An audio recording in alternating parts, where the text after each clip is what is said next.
falta de saldo, ou que seu score está baixo, melhor do que alguém cuspir no teu rosto e falar assim: não estou firmando com você essa terra, né? Deu para entender? O verso 9 e 10. Então Boaz disse aos anciões e a todo o povo: sois hoje testemunha de que tomei tudo quanto foi de Elimeleque e de Quilion e de Malom da mão de Noemi, e que também tomo por mulher Ruth, a Moabita, que foi mulher de Malom, para suscitar o nome do falecido sobre sua herdade, para que o nome do falecido não seja desarraigado dentre os seus irmãos, e da porta do lugar. Disto sois hoje testemunha. Boaz, ele vai estar aqui comprando as terras e aproveita estas testemunhas, que estão todas ali na porta da cidade, e faz um pedido. Ele está pedindo a mão de Ruth em casamento. Então ele já mata 2 coelhos numa só cajadada. Aquelas 10 testemunhas, além de ver a compra das terras, também está vendo ali um pedido de casamento. Ali naquela porta, e esta porta é a mesma porta onde Ruth e Noemi chegaram de Moabe, desorientadas, desassoladas, enlutadas, entristecidas. E ali, naquela mesma porta, ela foi honrada. É ali naquela mesma porta que onde ela chegou desamparada, ela foi honrada, ela foi respeitada, teve novamente a sua dignidade.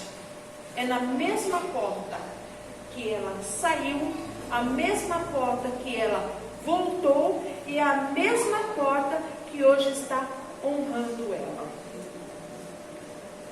Versos 11 e 12.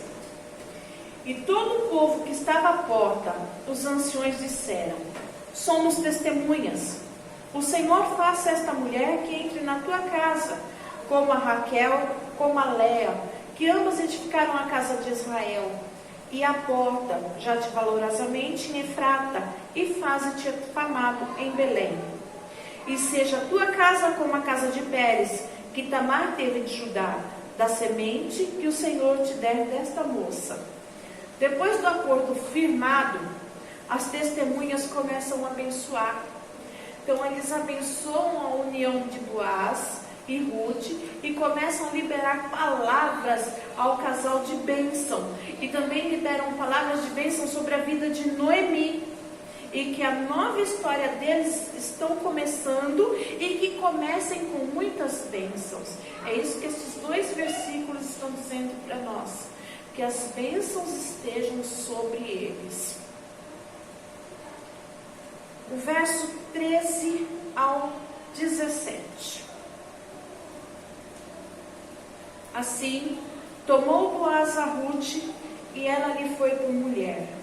E ele entrou a ela, e o Senhor lhe conceição, e teve um filho. Então as mulheres disseram a Noemi: bendito seja o Senhor, que não deixou hoje de te dar o remidor, e seja o seu nome afamado em Israel. E ele será recriador da alma, e conservará a tua velhice, pois tua nora que te ama o teve, e ele te é melhor do que 7 filhos. E Noemi tomou um filho, e pôs no seu regaço, e foi sua ama. E as vizinhas lhe deram um nome, dizendo: a Noemi nasceu um filho, e lhe chamaram o seu nome Obed. E este é pai de Jessé, pai de Davi. Do versos 13 ao 17, vai estar relatando que Boaz e Ruth, eles tiveram um herdeiro. Eles casaram-se e conceberam um filho. E este filho foi por nome de Obed. E Obed significa adorador ou servo. E ele fora criado por Noemi, sogra de Ruth, no verso 16. Quem criou Obed foi Noemi. E Obed, ele foi pai de Jessé e avô do rei Davi. Portanto, Ruth e Boaz são bisavós do rei Davi. E de acordo com a literatura judaica, nós temos a órfã. Ela ficou no capítulo 1. Não se relata mais sobre ela. Mas pesquisando a literatura judaica, vai dizer que Orfa também casou-se. Orfa, ela também gerou. E ela gerou uma filha que mais tarde foi a mãe de Golias. Sendo assim, Orfa foi a avó de Golias, morto pelo rei Davi. Amém? Linda história, né? Essa história, ela guarda muitas coisas que nos completam no dia de hoje. Elas nos ensinam a ter caráter, nos ensinam a ter personalidade. Ela nos ensina como agir mediante a Deus e mediante as coisas que vêm acontecendo. Ruth, essa mulher excepcional, com o seu carisma, com a sua dedicação, ela conquista. Uma pessoa que chega ao campo para colher, e ela é acolhida, e ela é também colhida. Aquela que chegou para ser empregada, hoje ela se tornara a dona. Mas tudo isso veio com a sabedoria da sogra. Sim, a sogra. A sogra, ela foi muito, ela interferiu muito, né? Ela aconselhou muito a Ruth, porque Ruth, ela vem de um outro costume. Ruth, ela vem de uma outra cidade, de Moabe, onde que é adorando deuses. A sogra dela já veio como lá em Gênesis. Mais Gênesis, lá atrás. Em Judá, eles obedeciam muito, eles davam os filhos deles. Sim. Certo? Para casar com Tamar. E morreu outro e ele continuou desobedecendo. E Deus mandou Moisés e matou Anã. E ela foi tirando isso. E o incêndio foi colocando para isso aí, para não vir acontecer de novo. Sim, ela segue todas as orientações para que não venha sair prejudicada, para que ela não venha ser prejudicada, né? Ela sai ali de Moabe, né? Saem desorientadas e no retorno elas têm que saber o que elas estão fazendo. Então Noemi já sabe os costumes daquele local, ela sabe os costumes da religião, do judaísmo, né? E explica a Ruth. E Ruth, na sua sabedoria, ela faz tudo o que ordenara. Para quê? Para que ambas venham receber as bênçãos. Para que ambas venham poder prosseguir. Venham ter a vida digna que elas merecem. A vida digna da qual ela mesma saíra contrariada. A palavra não fala se ela saiu contrariada ou não. Mas pelas entrelinhas percebemos que Noemi, ela foi contrariada sim para Moabe. Porque em momento nenhum Moabe estava nela. Ela estava lá em Moabe, mas Moabe não estava nela. Amém? Mais alguma questão, alguma dúvida? Patrícia, vou fazer uma coisa bem interessante no versículo do número 14. Repete esse de novo. No capítulo 4. 14? Isso. Então as mulheres disseram a Noemi: Bendito seja o Senhor, que não deixou hoje de te dar remidor, e seja o seu nome afamado em Israel. Então essas mulheres aqui, elas eram as testemunhas, né? Essas mulheres aqui não são as testemunhas. Não, são, mas elas estavam de testemunhas ali na hora para abençoar a vida dela. Isso? Eu fiz uma pegadinha com ela agora, né? Essas mulheres aqui não são testemunhas. Ó, vamos repetir. Versículo de número 14. Então as mulheres disseram a Noemi. Elas estavam perto de Noemi no momento, Sim. certo? Se elas conversaram com ela, então elas estavam como testemunha daquilo que estava acontecendo com a vida de Noemi. Não seria as parteiras? Sim, é mudar o conceito da palavra. E elas pegam desse momento e façam um ato de bênção. Isso, elas declararam um ato de bênção sobre a vida de Noemi, aliás, de Ruth com Boaz. Certo? Você está querendo me Vamos lá, ó. É algo bem interessante. Então as mulheres disseram a Noemi: bendito seja o Senhor, que não deixou hoje de te dar remidor, e seja o seu nome afamado em Israel. Essa declaração dessas mulheres é sobre uma atitude depois de Boaz ter tomado Ruth como a sua. Então essas mulheres, elas declararam bênçãos sobre a vida de Noemi, como se fosse: eis aqui o seu remidor, eis aqui a sua continuação, a sua descendência. Então nós devemos declarar bênçãos sobre a vida de pessoas mais próximas. Sim. Alguém pegou isso? Pegou? Aquelas mulheres declararam bênçãos para a pessoa mais próxima a ela. Vou fazer você pegar. Eu declaro bênção sobre a sua vida em nome de Jesus. Sim, em nome de Jesus. Amém? Entendeu? Só para sair um pouquinho aqui desse contexto. Aquelas mulheres declararam bênção, né? Bendito seja o Senhor. Declaro que a bênção do Senhor esteja sobre a tua vida, Noemi. Também declarando sobre a Noemi, ela estava declarando também sobre Ruth e Boaz, que estavam na mesma ligação. Então, eu abençoo o seu casamento. Vamos lá, cadê as pessoas? Eu abençoo o seu casamento, eu abençoo o seu casamento, eu abençoo o seu casamento. Vamos declarar, irmãos, bendito seja o Senhor. Declarar bênçãos sobre essas vidas. Tanto que o verso 11 e 12, ele relata que as testemunhas ali não só aprovaram a compra, como também aprovaram o casamento de Ruth com Boaz, e começam a declarar bênçãos sobre eles. Amém. Pode falar. Calma aí. Ô, leva, por favor. Davi foi, eu sou surda.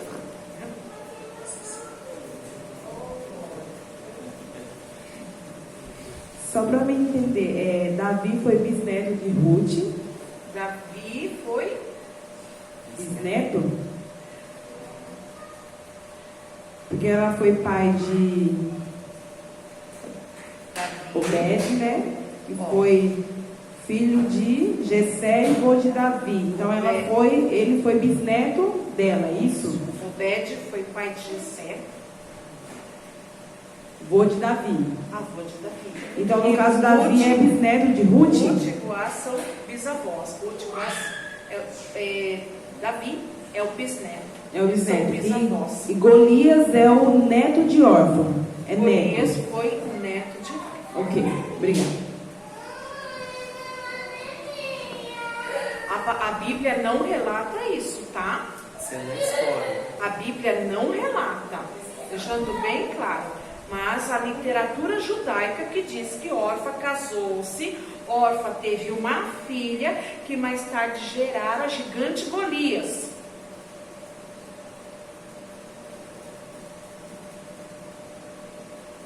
Sabe por que alguns judeus até hoje não aceitam Jesus como Messias? Isso não está uma pergunta não, tá? Isso é uma declaração. Sabe por que até hoje, alguns não, né? Os judeus não aceitam Jesus como Messias? Porque eles, Ruth faz parte do povo de Moabe. Então eles não aceitam uma moabita como parte da sua genealogia. Falei certo hoje, tá? Genealogia. Então, por Ruth ser uma moabita, os judeus não aceitam Jesus como Messias, porque eles creem que Jesus não vem de alguém de Moabe. E Ruth, ao casar-se com Boaz, ela se torna, da genealogia de Cristo. Mais alguém? Uma pergunta? De todos os capítulos. Vamos recapitular rapidamente o capítulo 1, 1, 2. Temos 10 minutinhos ali para as 9, para nós termos um coffee break. Vamos recapitular? Vamos? Não, pode fazer aí. No capítulo 1, então, nós falamos sobre o luto. Quem lembra? Aí, Patrícia, vamos para como é que mas põe o Gil para colocar, escrever na lousa.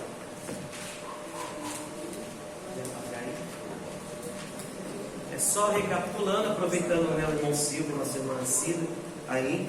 No capítulo 1, então, primeiro houve uma fome. No capítulo 1 houve uma fome, e essa fome forçara a família de Elimeleque e Noemi a sair da cidade de Belém, que significa Belém, Judá, que significa casa do pão, e ir para Moabe. E essa ida para Moabe teve como consequência a morte. Então nós temos aqui neste capítulo o luto, a dor, a desorientação espiritual e o sofrimento. Isso, então entenda-se que a fome, nesse livro de Ruth, a fome é somente em Belém de Judá. A fome é somente em Belém de Judá, na casa do pão. Elimeleque, ele não tinha intenção de ficar em Moabe, mas ele passa então ali aproximadamente 10 anos. A família, porque Moabe morre assim que chega. Elimeleque morre assim que chega em Moabe. Então, no capítulo 1, houve fome na terra. Quem mandou essa fome? O juízo de Deus. Tá? Elimeleque, ele sai da casa do pão e vai para Moabe, achando que o que tem ali vai ser mais atraente para a sua vida. Só que a saída dele faz com que ele morre. Ele morre já ao chegar em Moabe. Então, cuidado quando nós saímos de algum lugar, deixando as coisas de Deus, nós perdemos a nossa proteção. Talvez se Elimeleque permanecesse na sua luta ali em Belém de Judá, ele estaria vivo, mas a sua desobediência e a saída sem direção divina acabou ocorrendo a sua própria morte. Quantos anos aproximadamente eles ficaram em Moabe? 10. Muito bem.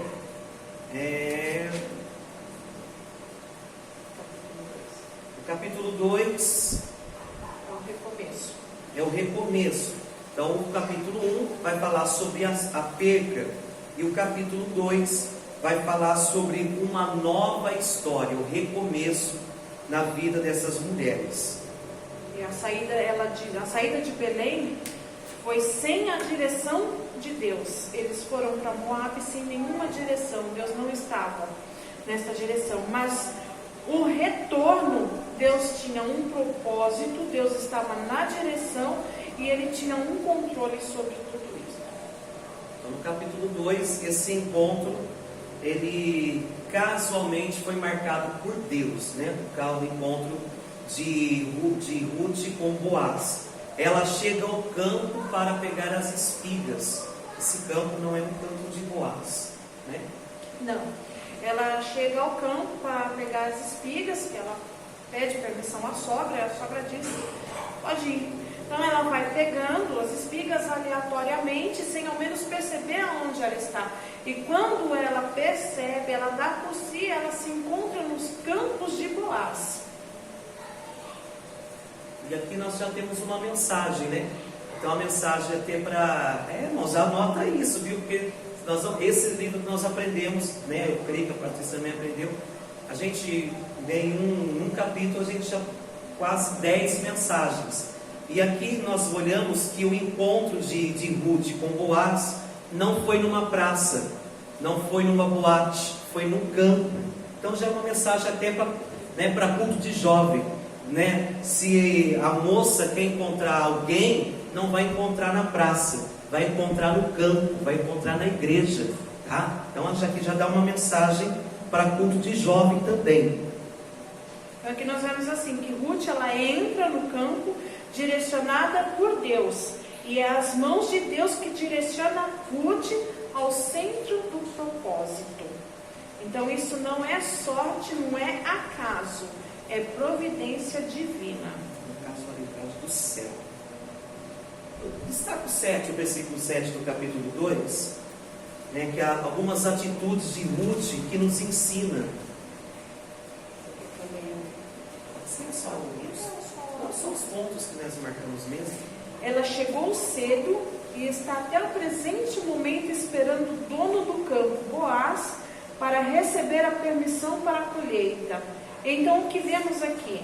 Vemos paciência. Ruth chega no campo e sabe esperar a hora para trabalhar. Determinação. Ela estava decidida a trabalhar no campo. E ética. Ruth não faz nada sem autorização. Enfatiza isso e colocam aí, ó, né, faz uma entrelinha. Saiba esperar o tempo certo.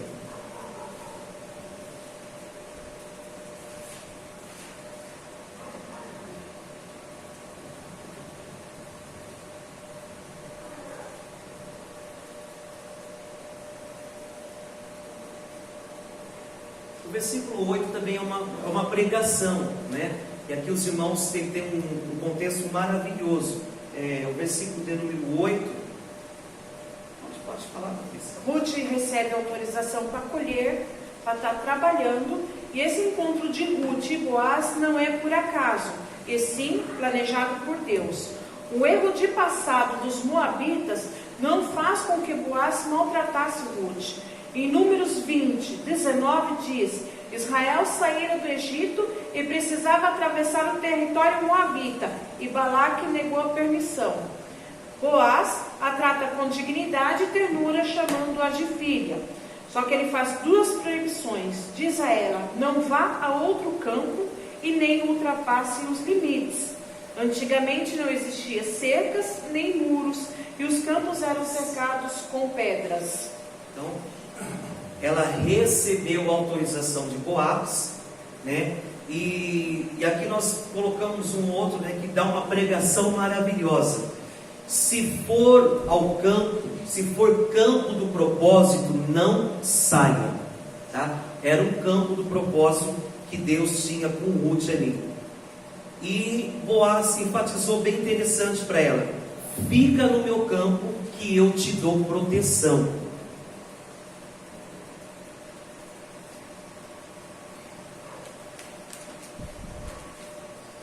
A proibição de Boaz nos ensina que ainda que tenha outros campos, ou que ele ainda pareça melhor, não saia daqui. Permaneça no propósito. Não passa dos limites, né? Os